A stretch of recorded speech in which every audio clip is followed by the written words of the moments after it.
안녕하세요. 코인 알려주는 남자입니다. 비트코인 가격이 29K까지 빠졌다가 조금 반등을 해가지고 29K 초반에 머물고 있습니다. 비트가 빠지면서 알트코인이 더 큰 급락을 하게 됐는데 그 급락의 이유에 대해서 살펴보겠습니다. 중국이 굉장히 위태로운 상태인데 이 중국발 리스크가 전 세계로 퍼져가고 있는 느낌이 있습니다. 이게 모두 다 사실 미국의 계획대로 진행이 되고 있는 거고 어떤 내용인지 하나하나 차근차근 보도록 하겠습니다. SEC가 리플이나 코인베이스, 바이낸스를 공격한 것 이외에 다음 코인 타겟을 정했다는 소식이 전해지고 있습니다. 구체적으로 어떤 코인들이고 어떤 섹터인지에 대해서 살펴보고 뭘 조심해야 되는지 이야기 나눠보도록 하겠습니다. 어제 미국 주식을 보게 되면은 S&P 500뿐만이 아니고 나스닥 모두 급락을 한 모습을 확인할 수 있습니다. 급락을 할 때는 두 가지 이유가 있는데요. 첫 번째는 미국이 강하다라는 이유로 급락을 했습니다. 두 번째 같은 경우는 중국발 리스크가 점점 번져가면서 이 중국이 시장이 점점 안 좋아지니까 이게 미국에도 영향을 미쳐가지고 하락을 했는데 이 첫 번째 같은 경우는 아이러니하게도 뭐냐면 미국의 소비 판매 지수가 너무 잘 나왔어요. 그러면서 동시에 어떤 이야기가 나냐면 미국 GDP가 원래 예상보다도 이번에 더 크게 올라갈 거다 이런 이야기가 시장에서 전해졌습니다. 그러면서 긴축인 거죠. 너무 미국이 잘 나가니까 긴축이 계속 이어질 수밖에 없다. 이런 것들이 이어지면서 첫 번째 이유로 미국 주식들이 급락을 했고요. 두 번째 같은 경우는 중국의 부동산 개발 업체가 굉장히 큰 곳이 있는데 거기가 또 디폴트의 리스크가 있습니다. 그러면서 이게 연쇄적으로 리츠에도 영향을 주고 다른 곳들에도 영향을 줄 거다. 이런 표면적인 이슈가 있고 또 다른 이유로는 중국이 인플레이션이 아니고요. 이 중국 같은 경우는 디플레이션을 걱정해야 되는 그 지경에 이르렀습니다. 실제로 지표들 같은 경우 뭐 제조업 지수 같은 게 다 디플레이션을 지금 얘기를 하고 있거든요. PPI나 이런 것들이 이런 부분들 아까 말씀드렸던 중국 부동산 쪽뿐만이 아니고 중국 경제 전체적으로 리스크가 커지고 있으면서 이게 미국 주식과 그다음에 코인 시장에 영향을 미쳤다 이렇게 보시면 되겠습니다. 비트코인 CVD 자료상으로는 29K 초반까지 이제 완전히 내려왔을 때 보게 되면 이 갈색골의 이 세력들이 매도를 하면서 그 부분을 이제 하락을 유발을 했다 이런 모습을 볼 수 있고요. 28.9K 했던 매수벽 같은 경우는 굉장히 약해진 모습을 확인할 수 있습니다. 추가적으로 봐야 되는 게 28.5K 그다음에 28K는 이 매수벽이 어떻게 되는지를 살펴봐야 되고 제가 28.2K 28점 초반대 이 부분에 있어서는 영상 두 편을 통해서 왜 중요한지에 대해서 말씀을 드렸잖아요. 그래서 29K와 바로 지난 영상이었죠. 28K 사이에서 왔다 갔다 하는 거는 그냥 그럴 수 있다. 다만 28K 초반이 무너지는 거는 좀 큰일이기 때문에 여기를 지켜봐야 된다. 그 사이는 그냥 그럴 수 있는 범주에 둬야 된다고 말씀을 드렸는데 아직까지 미국발, 중국발 이런 급락이 나오면서도 비트코인 가격은 이 레인지 안에서 움직임을 보이고 있다. 이렇게 보시면 되겠습니다. 다음으로 웃긴 게 8월 달이 7월 8월 달에 미국이 나스닥이 좋지를 않아요, 장이.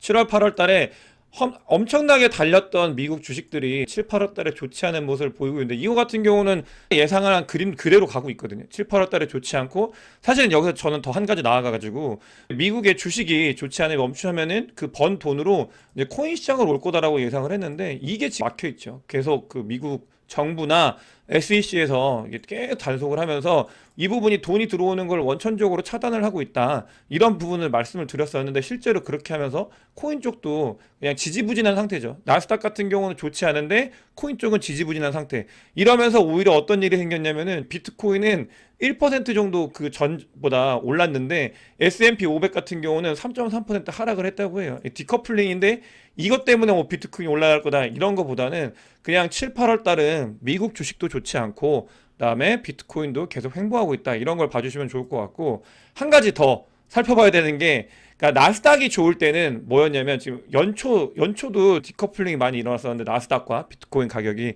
이때는 비트코인이 올라가고 나스닥이 오르지 않아 가지고 디커플링이 일어났었고요. 그 다음에 보시게 되면 계속 이제 서로 반대되는 그러니까 나스닥하고 이렇게 줄어들고 있잖아요. 비트코인의 상관계수가 줄어들고 있었을 때 이때는 뭐냐? 여러분들께서도 아시다시피 이 상관계수가 줄어들 때는 미국 주식이 계속 오를 때 코인들이 오르지 못해가지고 비트코인이 오르지 못해가지고 이 상관계수가 계속 낮아지고 있었거든요. 오히려 여기서는 거의 풀링이 일어날 정도로 낮아진 모습을 보였었는데 그 뒤에 지금 뭐 나스닥이나 S&P 500이 하락을 하고 비트코인을 횡보하면서 다시 이 커플링이 일어나고 있습니다. 이 상관계에서 올라가고 있는 모습을 보이고 있어요. 이 코인 하는 사람들한테는 굉장히 안 좋은 소리죠. 어쨌든 간 지금 이런 상태에 진행이 되어 있다. 진입을 했다. 여기서 알아야 되는 건 뭐냐면 앞으로 거시경제 상황이 마냥 좋진 않을 거예요. 보면은 뭐 여러 영상을 통해서 바로 직전 영상에서도 언급을 드렸던 것처럼 중국발, 그 다음에 미국에 있는 뭐 10년물 이런 채권들이나 이런 지표들을 봤을 때 거시경제 상황이 좋지 않다라는 건 시장에서 계속 신호를 주고 있거든요. 마이클 버리의 숏도 그렇고 그런 부분들이 흔들릴 때마다 이렇게 커플링이 일어나게 되면 뭐냐? 지금 이렇게 커플링이 일어나게 되면은 그냥 미국 주식 빠질 때 코인도 같이 빠질 수 있다. 이런 리스크를 가지고 있다라는 거예요. 그래서 그런 부분들을 좀 염두에 둬야 된다라는 걸 보셔야 될 것 같고요. 네, 중국 관련돼서 리스크가 무엇이 있는지 좀 살펴보겠습니다. 그러니까 MLF 금리라 그래서 1년간 단기 자금을 융통하는 중기 유동성 지원 창구 이 금리를 2.65에서 2.5% 내렸다고 해요. 0.15% 내린 건데 이거는 그러니까 시중에 유동성이 많이 부족하다. 중국이 그런 이야기와 같습니다. 이 유동성이 부족하기 때문에 이 금리를 내려가지고 유동성을 공급하는 그런 조치를 취하는 거고요.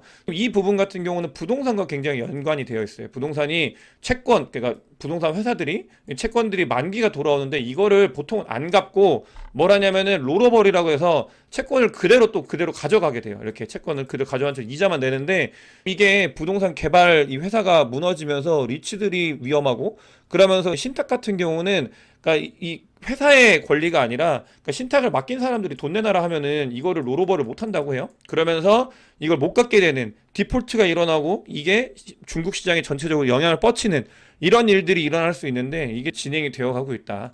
그런 부분들이 있습니다. 근데 헝다 때도 그랬고 중국은 좋은 일은 별로 없어요. 계속 보면 매크로적으로 계속 안 좋은 일들이 일어나고 있습니다. 그 다음으로 요게 아까 말씀드렸던 이 비구이 위안이라는 곳이 위기가 와가지고 말씀드렸던 롤오버가 안 돼서 위기가 확산될 수 있다. 이런 부분들을 봐야 될 것 같고요. 요거는 앞으로 좀 더 어떻게 될지 리스크인데 진짜 실제로 이 리스크가 실물 경제에 영향을 줄지는 지켜봐야 되지만 이 부분은 계속 저희를 압박할 가능성이 있다. 그렇게 봐야 되고 한 가지 이제 미국이 다 의도한 대로 진행이 되고 있다고 제목을 달아놨는데 보시게 되면 중국이 이렇게 위험하고 디플레이션 일어나는 게 왜 그러냐면 중국의 디플레이션은 미국이 유발을 하고 있는 거예요.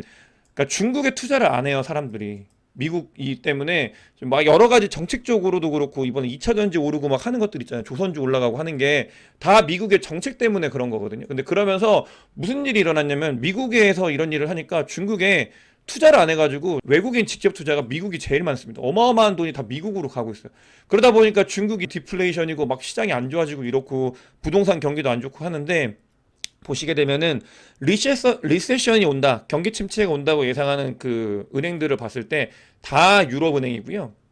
그 다음에 리세션이 오지 않을 거다, 혹은 소프트 랜딩일 거다라고 예측하는 은행들이 다 미국 은행입니다. 미국은 그러니까 본인들의 나라는 굉장히 강하다라고 다들 예측을 하고 있는 거예요. 근데 미국 밖에 있는 제3국가, 뭐 유럽들도 제3국가로 좀 봐야죠. 약간 얘네들이 힘없으니까. 얘네들 같고도 지금 세션이 올 거다. 우리 힘든데 무슨 안 오냐. 근데 미국에서는 우리 안 힘든데? 안 올 거야 라고 얘기를 하고 있고 이게 정책적으로도 반영이 되고 있죠. 그런 것들이 중국뿐만이 아니고 미국을 제외한 모든 나라들이 힘든 이유가 여기에 있는 거예요. 이런 것들을 좀 봐야 되고 다 미국의 의도를 하고 있는 거예요. 의도대로 가고 있어요. 미국만 굉장히 소 스트롱 하잖아요. 그런 것들이 다 나타나고 있고 피치 같은 경우는 이거 3대 신용평가사인데 원래 베이스가 미국이 아니에요. 얘네는 피치 같은 경우는 뭐냐면 미국에 있는 은행들 리스크가 커지고 있다. 그래서 JP 모건 여러 가지 은행들이 다 안 좋을 거다라고 얘기를 하고 있는데 이건 아까 말씀드렸던 그 리세션 관련돼서도 유럽에서 바라보는 거와 미국에서 바라보는 차이 이런 것들과 같은 그런 궤를 같이 하고 있죠. 그래서 이렇게 경고를 하고 있지만 CR도 안 먹히고 있다, 미국에서는.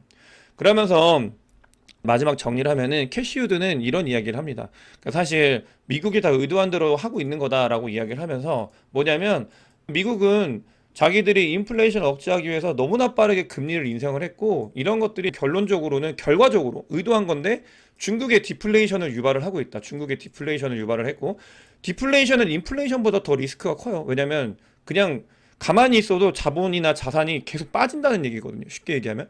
그렇기 때문에 이 디플레이션을 의도를 했고 실제로 중국이 디플레이션이 일어났다. 그 다음은 뭐냐? 이게 그냥 중국뿐만이 아니고 전 세계로 퍼질 거다.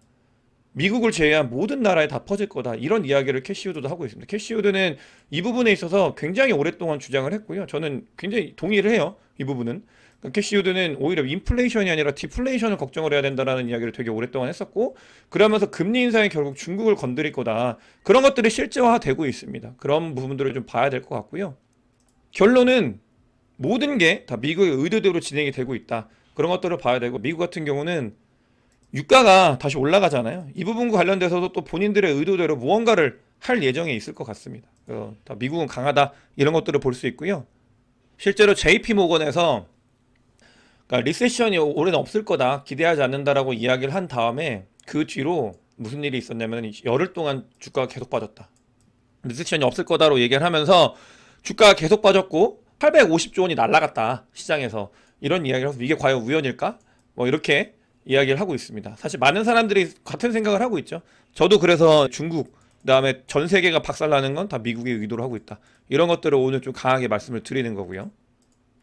또 코인 관련돼서 한 가지 더 말씀을 드려야 되는데 어제 급락이 나타났던 이유는 이런 미국이 그다음에 중국이 이 거시경제 상황이 좋지 않은 것뿐만이 아니고 퍼드가 돌았습니다. 이거는 진짜 가짜 뉴스인데 뭐냐면 비트코인 현물 ETF가 2024년도로 승인을 미룰 거다 이런 퍼드가 돌았어요. 비트코인 뉴스에서 자주 퍼드가 날라오는데 이게 얘네들 진짜 신경 많이 써야 돼요. 나쁜 놈들이에요. 하여튼간 이 퍼드가 날라왔습니다. 그러면서 이 코인 시장이 먼저 급락이 왔고 그 다음에 이제 나스닥이 급락이 왔어요. 급락이 온 코인 때문에 온 건 아니고 아까 말씀드렸던 이유 때문에 온 건데 먼저 이 퍼드가 돌면서 코인 시장에 급락이 왔고 이게 비트코인을 떨어뜨리려고 하는 것보다는 지금 의도되어 있는 행동인데 알트코인들을 한번 건들기 위해서 이 퍼드가 날라온 겁니다. 그러면서 실제로 비트보다도 더 알트코인들이 엄청나게 하락을 했잖아요. 다 의도된 건데 그 소스로 그러니까 ETF 승인이 2024년도 초로 연기가 된다. 이 소스로 알트코인들이 급락을 했다. 여러분들께서 잘 아셔야 되는 게 제 영상에서도 말씀을 드리잖아요. 비트코인 현물 ETF는 절대로 바로 승인 안 나요. 거절이 되거나 아니면 연기가 된 다음에 거절이 되거나 할 건데 그때 이걸 관리해야 된다고 말씀을 드렸죠. 이거는 뭐 프리테스트 같이 이미 그냥 연기로 된다는 것만으로도 시장이 움찔했는데 거절이 된다고 하면은 하락이 올 건 분명히 자명합니다. 그렇기 때문에 이런 부분들도 신경을 써야 된다고 말씀을 드렸고 실제로 테스트가 이루어졌었다. 이렇게 보시면 되겠습니다.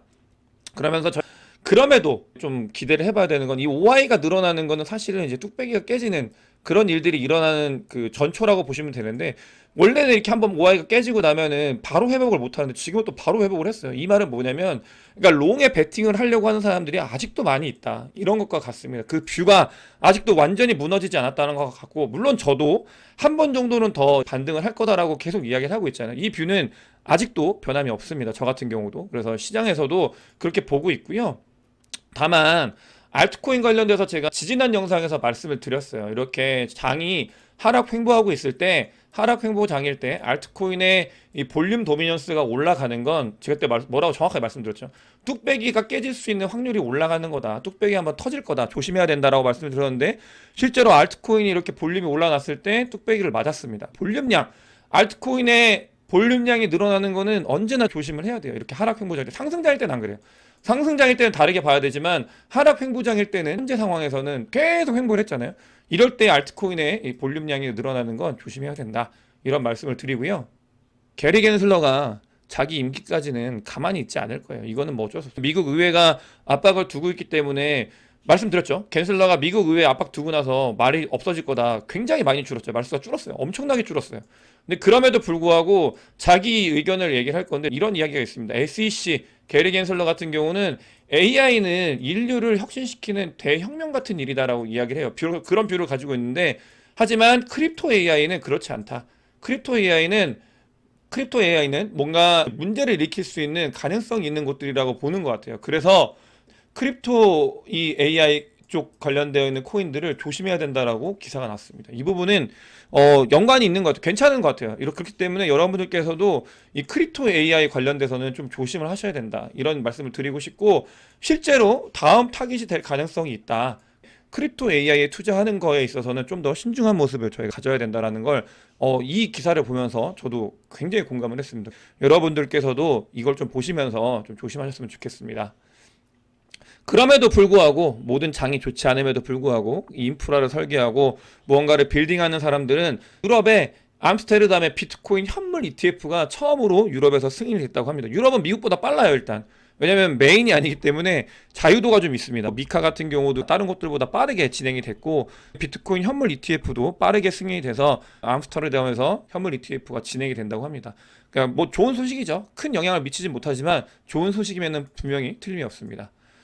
그래서 이러고 놀고 있어요. 그 바이낸스의 짱뽕 자원은 와디스 비트코인이 뒤에 뭐가 있냐, 비트코인 뒤에 뭐가 있냐라고 했는데 매스매티스가 있다고 수학이 있다고 합니다. 이거는 그냥 농담처럼 얘기하는 거지만 2024년도에 반감기가 오고 나면 서플라이 디맨드 경제학도 따지고 보면은 수학이잖아요. 그냥 그런 서플라이 디맨드를 베이스로 시작을 하는데 그런 부분들을 봤을 때 저는 공감을 해서 이걸 한번 가지고 와봤습니다. 저도 그냥 이런 거 하면서 놀고 싶은데 인플루언서가 아니기 때문에 그건 좀 어렵고 장이 어렵고 힘들지만 이미 새로운 사이클이 시작됐다라고 하는 사람들이 너무나 많이 있어요. 그 크립토 구루들이 새로운 사이클은 이미 시작이 됐고 저도 마찬가지로 새로운 사이클은 이미 시작이 됐다고 말씀을 드렸잖아요. 하락에서 약간 그 전환을 했고 그 뒤에 상승을 한 다음에는 지금 횡보를 하고 있다. 이런 말씀을 드렸는데 하락장보다 더 많은 사람들이 크립토에 관심을 떠나게 하는 그 지점이 어디냐면 지금이에요. 이 하락 횡보장일 때 많은 분들이 관심을 더 안 두게 되고 떠나게 하는데 매번 역사가 사이클 때마다 그런 반복적인 일들이 일어났고 심리적으로 생각하면 저도 힘들고 모두가 힘들고 그런 시기에 이제 진짜 끝이구나 라고 하면서 한두 번 정도 더 건들면은 하락장보다도 더 많은 사람들이 떠나는 그런 장이 지속이 되고 있습니다. 이럴 때일수록 조금은 왜 이 크립토에서 투자를 하고 있는지에 대해서 한번 생각을 해보면서 여러분들과 함께 좀 더 좋은 미래로 나아갔으면 좋겠습니다. 오늘 영상이 도움이 되셨으면 구독과 좋아요 많은 공유 부탁드리겠습니다. 영상 봐주셔서 대단히 감사합니다.